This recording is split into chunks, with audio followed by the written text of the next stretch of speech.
Rapid development, rapid destruction, with fossil fuels. We've paid too much to get here. Now, a whole new energy paradigm is ahead of us. However, we still have one most important question left. Can hydrogen replace diesel? The answer to this question is right here.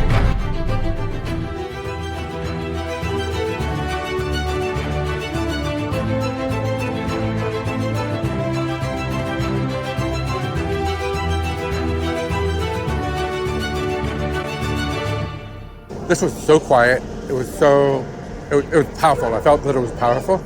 It's super quiet. It's very efficient. It has excellent power.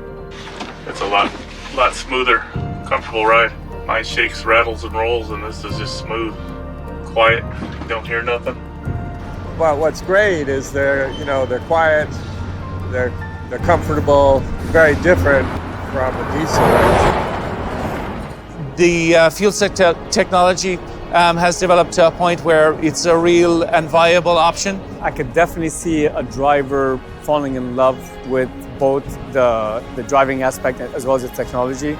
I think it's definitely the future.